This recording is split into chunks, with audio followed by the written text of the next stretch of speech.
All right. Well, thank you all for joining us here for the third installment of Coffee with Jim. As I mentioned before, I'm not a coffee drinker, but I've got my Pellegrino here. So pull up your cup of coffee, pull up a chair, and join us for a conversation. Coffee, good. I can have coffee. Yeah, you can have coffee, Rick. Oh, yeah, it's fantastic. I love it. So many of you know, or probably all of you know, the name Rick Caruso and the incredible work that he has done as a developer, one of the leading developers in the country, and certainly on the very top of the list here in Southern California. What you don't all know is that Rick has kept his Caruso properties open during this time and allowed people to spend some time just social distancing, but ensuring that they have the ability to enjoy the well-manicured lawns and the music and the sunshine here in Southern California while continuing to obey the laws. What we want to do today is to talk with Rick about kind of how he became involved in the real estate business, how he became a wave, and kind of what he sees for the future as a member of the President's Advisory Committee on the Economy. So let's just kind of start in general. Rick, tell us a little bit about your background, how you became a lawyer, why you went to law school, why Pepperdine, and what you were hoping to do when you came to law school. Well, thank you, Jim. Thank you for having me on. And I want to say hello to everybody who has zoomed in on this, and thank you for that. The alums and the students and the parents, the faculty, the staff out of Pepperdine. You know, Jim, as I know you've heard in the past, I went to Pepperdine Law School at the strong request of my father. I was graduating from USC, the business school. My plans were to go get an MBA in business. My dad felt very strongly that law school was the best thing to prepare me to get into business, and really very nicely mandated it. So it was the best decision that's ever been thrust upon me, and I'm so glad I did. And just had probably one of the greatest experiences of my life for the 3 years that I was up at Pepperdine. Not only from a learning standpoint, academically, but also, you know, just the discipline I learned, the experience I had with the faculty, the staff, the friends I made up there, and I look back on it.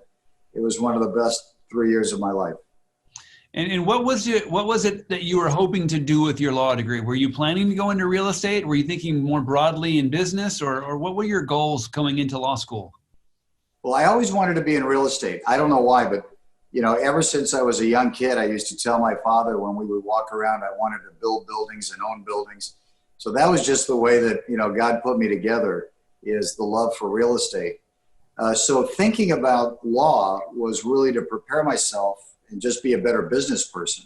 Now, what I did do, which I think was great, it worked for me very well, is after I graduated, I practiced for 6 years with a firm that was based out of New York but had an LA office. And I went into corporate securities. We also did real estate in that firm. It was a very large firm at the time. So it gave me a broad-based experience, which I think was great. And then from that, I started my company, just me and my assistant at the time of the law firm took and started the company and went from there buying and building properties. And what was your first property? My first property was actually a duplex in Westwood. And I was actually still practicing law. And when I bought the duplex, I learned a lot because I was the gardener, I was the painter, I was the leasing agent, I was everything. And I really learned how to create value. I learned how to promote, sell, market. And I had just a great experience with that duplex. I was convinced to sell it as my company got larger. And Jim, I regret I ever sold that because it has such an emotional tie to me, but it was a great experience. And then from that, I did a little bit of industrial. I didn't like it. I'm a people person. And so I gravitated to retail because retail, as you know, just really involves the consumer, the guest on your property. And then I started building retail. Right, right. You mentioned that you're a people person. You're also a deeply committed family person. Talk to us about why and how you decided to name the Caruso Auditorium after your parents, and what was behind that? Well, listen, I have great love and admiration for my parents. And they were hardworking, humble, good people. They were people of faith and family. That was their priorities. They raised us in a way that gave us the same priority of our faith and our commitment to family. They loved their grandchildren. One of the great blessings was that they got to know all of their grandkids, and their grandkids got to know all of them. So they lived well into their 90s, which was really incredible. But I named it after them because they were the product of immigrants that came here and really lived the American dream and did it through, hard work and a commitment to doing the right thing. Very much what Pepperdine stands for, right? The commitment to faith, the commitment to good work, hard work, and doing the right thing. And I wanted to honor my parents by having a lasting tribute to their life.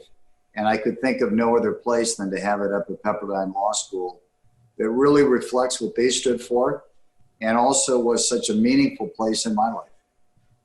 And your son, Alex, followed in your footsteps. Were his directives similar to yours with respect to law school, or did he have a little bit more choice in the matter? He actually got more choice in the matter. I did mention to all of my kids as they were growing up that I thought going to law school is a good thing to be doing from an education standpoint, no matter what they choose to do. But I was also very careful with all of my children, and so was my wife, Tina, that we always let them know that they should really follow their dreams, pursue their dreams, and do what they really enjoy doing every day. And that's the only way, I think, to be truly happy in life and to be truly successful, is to wake up and enjoy what you do is a real blessing. So I certainly suggested it to Alex. Fortunately, he logged on to the idea. He did extremely well out at law school and became a leader in his class and academically very well. And like me, really fell in love with Pepperdine and is a big part of his life. Amen. Alex was the student body president and somebody who got things done. He established, in fact, with a classmate, the Pepperdine Student Emergency Fund, which has done such a good job, even during this pandemic, of helping students who have been in need. And we've been raising money for that. And so Alex carried the Caruso name well. I'm so proud of him. Believe me, I'm so proud of him. Yes. Well, the Caruso name is not only on the auditorium now, it's on the entire law school. So tell us a little bit about how that came about and what caused you to make such an incredible investment in the future of our law school. In the back of my mind, it was something I always dreamed about doing. Even when I was in law school, I obviously at that time didn't have the financial capacity to do that, but I've had such a great love for the school. It's part of my life. It's part of the fabric of our family's life, that I looked at it as being a real gift to me and my family that we could be associated in that way to the law school and to really share the name on the law school, because the law school changed my life. I entered law school as an okay student, not particularly great, as an okay student. I entered law school fairly disciplined, but not disciplined enough.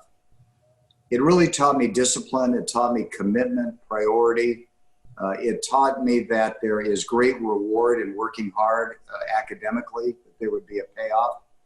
It changed my life in so many wonderful ways. And I know for a fact I would not be where I am today as a business person if I didn't have that Pepperdine experience and that Pepperdine law degree.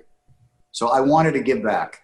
And I not only wanted to give back to Pepperdine, I also wanted to give back to future students and really pay it forward and help particularly students that have extra needs, extra commitments that they're making, those students that are going to go into government service and may need help paying off their loans, those students that are bright and smart and hardworking but may not have the financial wherewithal for the benefit of a Pepperdine law degree. And that really excited and drove me, that there will be a legacy of help and support tied in with the great virtues of Pepperdine to the end of time. And I feel very blessed that I was able to do it. And I feel very blessed, that Pepperdine allowed my name to be on that school. Well, we are blessed that Pepperdine's name is now associated with the Caruso identity and kind of way of running business and doing things around Los Angeles and around the country. A few individuals maybe reflect a little bit upon Ron Phillips and kind of his impact on you and how he was involved in making this happen. Well, you know, Ron, as you know, Ron was my dean when I was a law student. So Ron deserves extra gold stars for putting up with me as a student, because although I was a pretty good student, I also had a lot of fun up there and probably broke a rule or two along the way. And Ron sort of in a nice way either guided me back on the right road or sort of tolerated me from time to time. But we became very good friends at law school. After law school, he became very dear family friends with my family and my parents. He was a real inspiration to me. I think Ron is one of those people that you really work hard to do the right thing because you never want to disappoint. But he has a kindness and a goodness to him that really allows him to be a great human being. And he, you know, approached me and asked me about this gift and the opportunity to name the school. He was the right guy to ask, make the ask, because I have such respect for him. And it was really special for me to be able to say yes to Ron, because I just think so highly of him. Many people on this call were students at Pepperdine when AKB, Andrew K. Benton, was president. Talk a little bit about your relationship with Andy and his influence on you as well. Well, Andy's the same way. I mean, just what a fine human being and a good man, and just represents everything that Pepperdine represents in terms of, you know, his commitment to his faith and doing the right thing and hard work. And what I loved about Andy and Ron is that everything that they were doing in terms of for the school always was through the lens of what's in the best interest of the students. And Jim, I know you're doing the same thing. We were just talking before we went online here on looking forward and dealing with this crisis.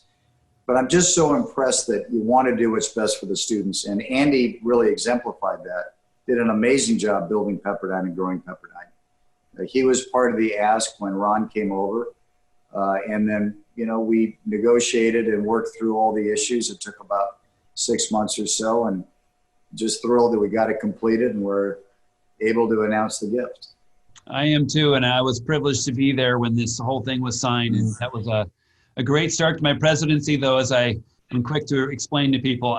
I don't get credit for making this happen, but I'm thrilled to take the baton from Andy in the middle of it. You mentioned students, and you mentioned also, but it hasn't been clear to this audience, I don't think, that your naming gift to the law school really focuses on ensuring that students who don't have the ability to pay for law school are able to pay for law school through the program that you've set up. And so I'm grateful for that. You also mentioned kind of as we look forward, the conversation you and I had before we started was about your role as the chair of the board at USC and the conversations that you're having regularly with the president of USC. I'm having the same conversations with my board chair. But as we look into the future, we've got an economic recovery that's in front of us. We don't know exactly when it's going to start, but we do have the president of the United States has an advisory panel that you're part of. Tell us a little bit about how you became part of that and what the role is that you play in that. Well, the president asked, the White House asked if I would be part of the council that he was forming. You know, I think it's a great honor to serve my country, and I'm just thrilled to serve my country and give any kind of help, support, and advice that I can. I think I have a unique perspective. There's a great group of people, impressive group of people on that task force. My sort of view really comes from somebody that started their own business, started as a small business, built it up over time to some level of prominence. And I think that's a very different view, an important view that the president and the White House staff gets, because this economy in our country was built on the backs of the individual entrepreneur and small businesses. And so I think it's very important that we're doing all the things we need to do to get small businesses restarted, get them open in the right way, do it in a safe and the right way. It not only allows small businesses to get reopened and start making some money, which they desperately need to do. It allows them to rehire. We need to get people off the unemployment rolls. but it also allows us to open small formats that we can very closely monitor to make sure that there's not another spike in the virus. So I think there's a lot of really good things that come out of starting with small businesses. And I think most importantly, all of us need a sense of joy in our lives. We have been quarantined. I don't think it's a natural thing for human beings to be quarantined and to be isolated. I don't like the term social distancing because we're social animals. I think we're really talking about physical distancing so we stay safe. But if we can have some small local businesses starting to open up where you can walk in and you see your barber, or a small restaurant where you know the owner, it adds a level of joy to people's lives. And we're going to need that because we've got a long way to go. I think we see light at the end of the tunnel, which is great. We're going to get through it. And optimism is important. There's been a lot of sacrifice and a lot of suffering. So joy is important. So I hope we get some small businesses open that can spread some joy into the communities around California and the United States. And that's really my message in a much more detailed level that I'm giving them actually today in a white paper that we've drafted to the White House and also to Governor Newsom. Excellent. Well, I suspect if we auctioned off a copy of this, we'd get a lot of money, but we won't go there. I'll give it to you. I'm happy to give it to you. So talk to us about your decision to keep your properties open and what you've seen the benefits of that be, and let us know which of the, I assume it's restaurants that you have that are still open in some of your properties. Tell us a little bit about that. Well, the idea of keeping the properties open is we're part of the community. I mean, the strength of our company has been that we blend in and part of the fabric of this community, of the communities we serve.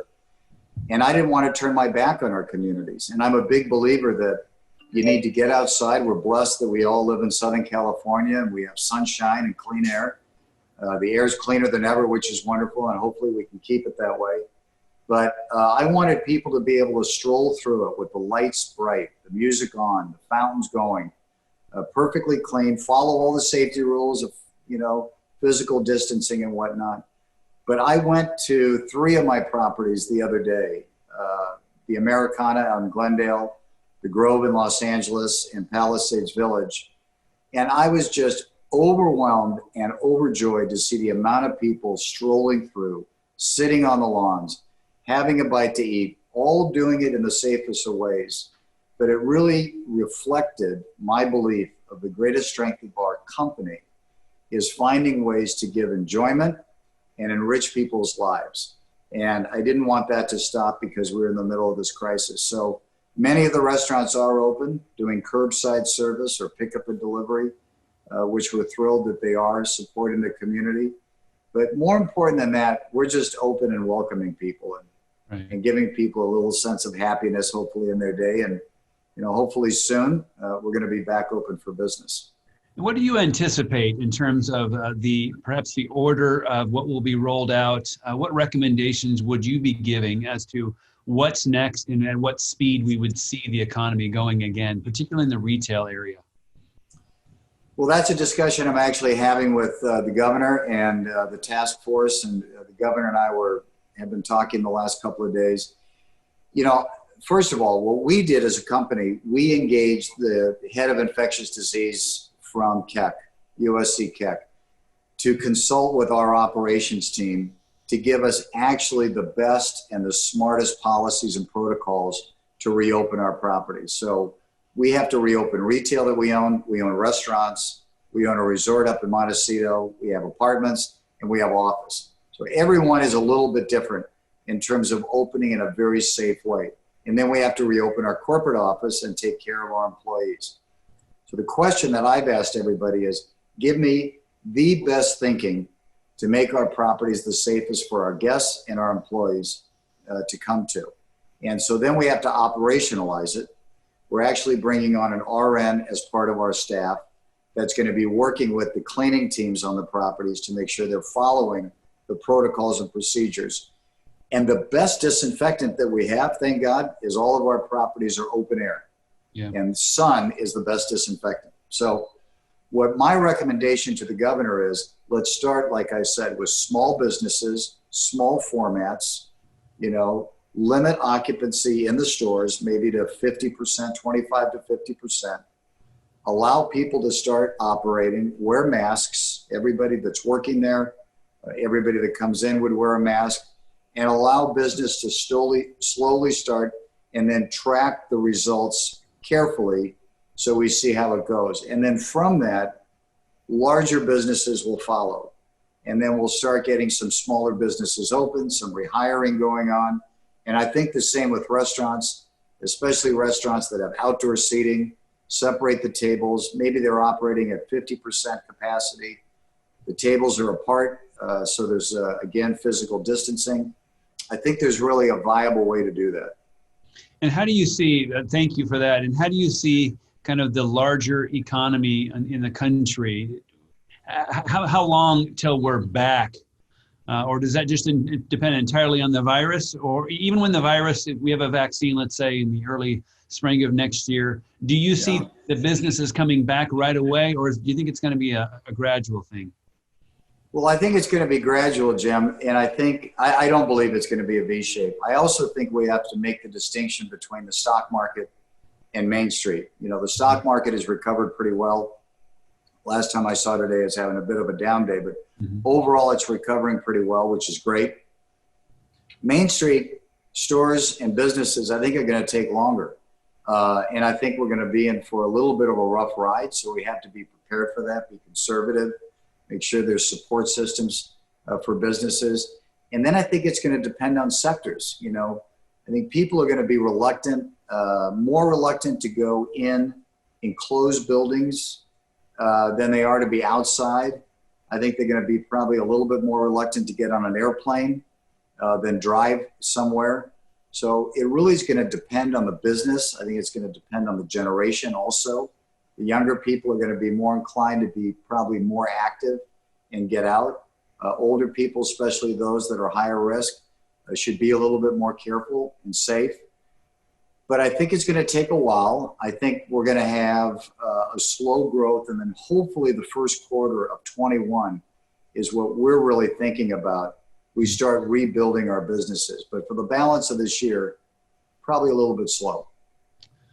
Well, good to know. I'm going to ask one more question, and then we'll have Keith kind of start for about 10 minutes of audience questions. But we in the educational industry have seen the need to go online in a lot of our instruction right now. And there's a lot of speculation as to whether this is a temporary thing or whether this represents a shift and now, you know, an expedited movement toward remote learning. What are you seeing, if anything, in the business trends that you think maybe this was going to happen in 5 years anyway, but it's happening now? Or are there any permanent shifts you see as a result of this? Well, I think there are, Jim. I think there's going to be permanent shifts in consumer behavior on how we decide to go to restaurants, how we buy things from retail, go into movies, all of that. And we're working hard to try to think ahead so that we can anticipate the consumer's needs and then be there the way they want us to be there to support that. I think the same in the work environment. What we're going to be doing is spending a lot of time thinking about having different teams that are coming in different days in our office. There's going to be less occupancy in the physical office space, having more people work remotely that can work remotely. You get into some issues which I need to better understand is how do you make sure people are really doing their work? You know, how do you monitor that? Those kind of things. But clearly we're all getting a little bit used to being on Zoom. I think it's a little bit tiring after a full day of Zoom. It will never replace social interaction. And I think the value of business, of running into each other in a hallway and sharing ideas and sharing problems and getting help and just that social connection that we have. But clearly it's going to change. And so I think it's going to be a combination. I think it's going to be sort of an omni-channel of people in the office, people being able to work from home and being effective that way. And let me tell you what the side benefit is, in my opinion. I think what all of us have realized, and I've really been struck by this, the air is cleaner, the trees are greener, the traffic is down, and we need to spend as much time now figuring out how to get restarted, in my opinion, government officials and business community and universities and great thinkers, as to maintaining this great environmental benefit that we've gotten from having less people on the roads. Because if we do anything, let's get some real positives out of this crisis that's created so much hardship and struggle. And I think that's one of them, is that we really can't create a better environment for all of us to live. And I can just imagine your view up at Pepperdine today over that beautiful ocean. It's probably clearer than it's ever been, and that ocean's bluer than it's ever been. Oh yeah, I think I can see people standing on the beach at Avalon in all the way across Catalina Island. It's completely. It's great. Yeah, to have the smog, or at least the human interactions with the environment reduces. Yeah. So thank you. Let's turn to a few questions from the audience that have been coming in through the chat box. Keith is going to. Yes, thank you. Hello, Rick. Thanks for being with us. Thanks for what you mean to this community of Pepperdine, as well as the broader SoCal community. The first question, let me frame it quite broadly. What is the future of retail more generically as you look forward? And again, what causes you to be concerned and or optimistic about how that impacts your business? Well, I'm concerned that there's retailers who, going into this crisis, were having an issue with being relevant to their consumer, that weren't connecting with their consumer. There's going to be winners and losers unless they reinvent themselves and prove that they have a relevancy to the consumer. I think they lose, and I think they go out of business. And we're going to see a lot of retailers going out of business that were weak coming into this. I'm very, very optimistic about brick and mortar. I think all of us have realized, no matter how easy it may or may not be to order online, the lack of human connection becomes very one-dimensional very quickly. And people, we're just designed as human beings to want to have a social connection. And shopping and dining does that, where there's sort of this reward and there's a joy to it, and walking into stores and being with friends.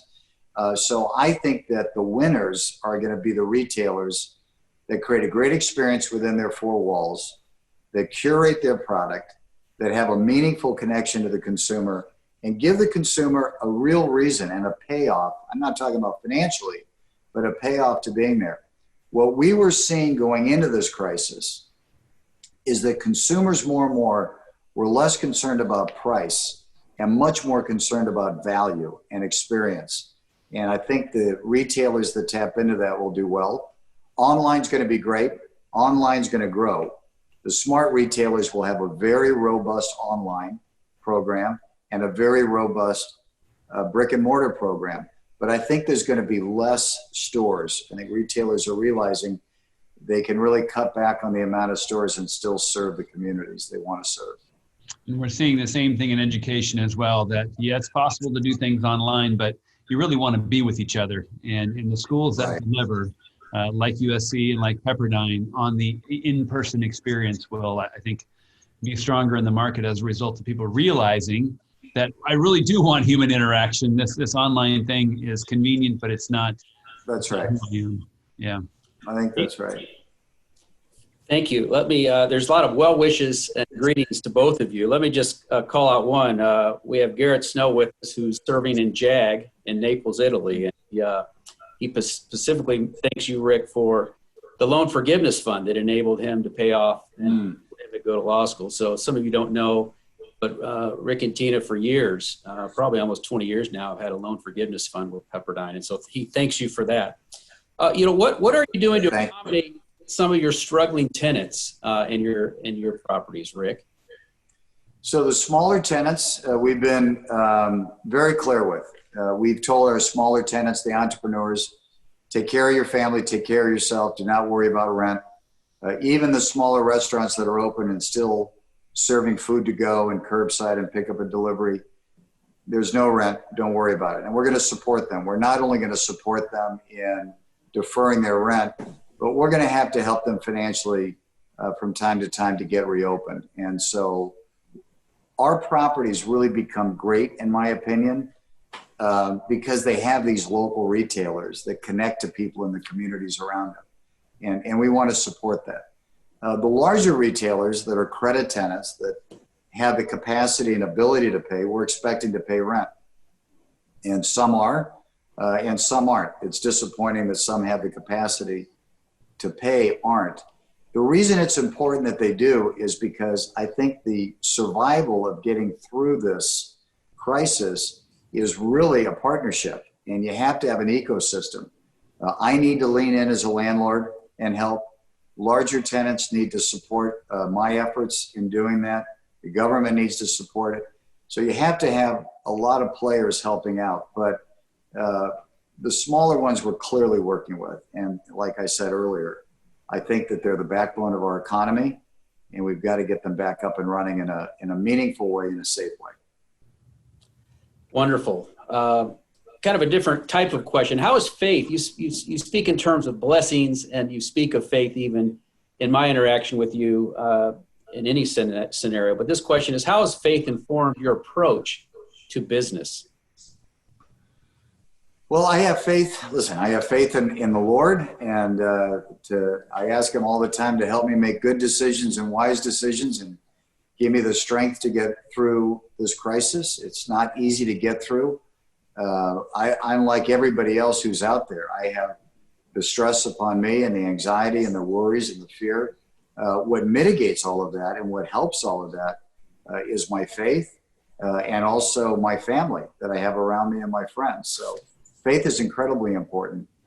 In business, the way I look at it with faith is I have faith in people.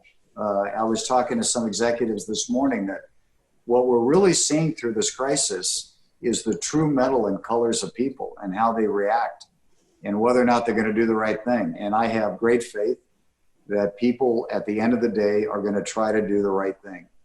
And so that gets me through it. And also, listen, I've been very, very lucky financially in my business and building my business. But what I care about through this crisis is that my family is safe and healthy. And if everything else has to be rebuilt, that can be rebuilt. And my faith gives me the comfort to believe that way. Time for one more question, Keith. And then Yeah, Rick has got a lot of people that need him, including the governor and the president. Well, let me go specifically. This question is, as a resident of Americana over in Glendale, how do you go about successfully matching a development to the need of the community, something that you seem to really have done in spades at every one of your properties? Well, our formula has been very simple. We go into the community early on when we have an idea to build a project in a certain part of a community. And we go and meet with people and we listen. And we listened for a long time. When we built the project out of Americana, I was in people's living rooms. I was in business conference rooms. We were in churches. We were everywhere. And we spent the better part of a year literally going around and listening to thousands of people of what they wanted and what they didn't want. Because if I build a project that doesn't reflect the needs and the wishes and the lifestyle of the people we're trying to serve, it's just not going to be successful. And I would never think that I know more than the local resident that is going to be my customer as to what they're going to want. And so my business is to listen to the consumer and then deliver to them what they want. And when we've done that, we have been really rewarded with great success, but more importantly, with great what I call heart share. So we want a lot of market share. From a business standpoint, we're very competitive. We want to have the most successful properties in a region. But what I also care about is heart share. I want people to love us and be loyal to us through good times and bad. And I want us to be able to enrich their lives. And if I can combine those two things together, that's a very magical moment and makes for great success. Thank you, Rick, and thank you for sharing your thoughts and your reflections and your projections and predictions with us. God bless you and your family as you continue to serve this community and the employees, and as you continue to advise the government officials around you. Thank you, Jim, and God bless you and your family, and stay safe and well, and God bless all the Pepperdine faculty and staff and students and alumni, and just stay well, and we're going to get through this. I think we're close to the end. Amen. Thank you. And thank you all for tuning in. Next time, which is 2 weeks from today, Friday, May 15th, we'll have Deanna Smith. Deanna Smith is an alum of the Seaver College here at Pepperdine. She is now the chair of the Board of Regents at Pepperdine University. She is the person to whom I report. She's Rick's analog. Rick is at USC, Deanna is at Pepperdine. She is the CEO of Sarah Cannon, which is the cancer research arm of HCA, the largest healthcare provider in the world. And so we're going to be talking with Deanna about what she sees with respect to the future of healthcare, in addition to how she became this entrepreneur who rose to this position after her time at Pepperdine. So thank you all for coming. We will see you all in 2 weeks. Take care. God bless.